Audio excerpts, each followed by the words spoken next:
Pull up a chair for this one because it's time to settle the score. We've talked about the graft and the Ibiza sun, but today we're entering the arena, the great trainer debate. But before we talk about the big hitters of the 90s, we have to talk about the blueprint. We have to talk about the year 1987. That was the year Tinker Hatfield changed the world with the Air Max 1. It was the first time we ever saw the air inside the shoe. It was like looking into the engine of a supercar. But for me, the real game changer arrived in 1990. The Air Max 90. Originally known as the Air Max 3, that shoe was a masterpiece of geometry. Those sharp lines, the infrared colorway that looked like it was glowing, and that aggressive stance. It was the architect's trainer. It was the first shoe that bridged the gap between the sports track and the street corner. The 90 was the foundation. Without the 90, there is no 95, no 110. There is no 97. It established the rules of the game. If you want to be seen, you have to have the bubble.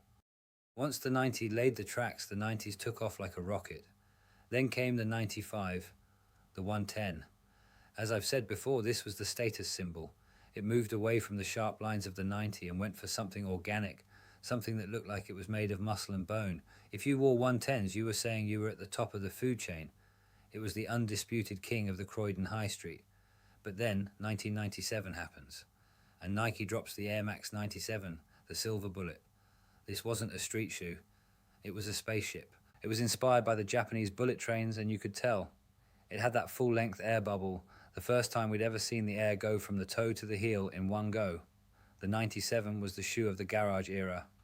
When you were under the strobe lights at a rave and those reflective silver strips caught the light, mate, you looked like you were from the year 3000. It was sleeker than the 95, more fashion. But it still had that London grit. It was the shoe that signaled the end of the 90s and the start of something new. But we can't talk about the greats without mentioning the rebel of the family, the Air Max Plus, or the TN. When that dropped in 1998, it broke all the rules. It was plastic, it was loud, and it had that tuned air that felt like you were walking on springs. The TN was for the active lads. It was the shoe of the pirate radio era.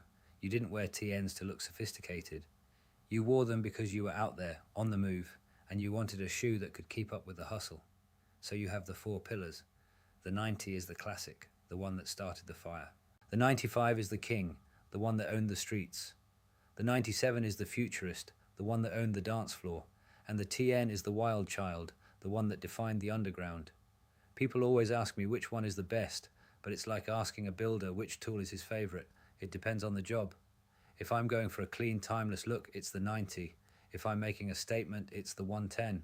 If I'm heading to a rave, it's the silver bullet. And if I'm feeling the energy of the ends, it's the TN. So what's the final verdict for this Sunday special? If we're talking about pure innovation, the Air Max 97 takes the trophy for pushing the design into the future. It changed the silhouette of London forever. But if I'm forced to pick just one pair to represent my entire journey, from the Hod to the Range Rover, it has to be the 95 Neon. It's the perfect middle ground between the classic architecture of the 90 and the futuristic speed of the 97. I want to see the war in the comments. Are you a silver bullet head?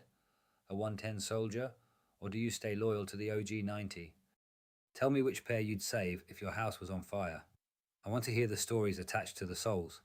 Next time, we're sticking to the same vibe as It's Trainer Monday. We're talking about how the 95 changed the streets.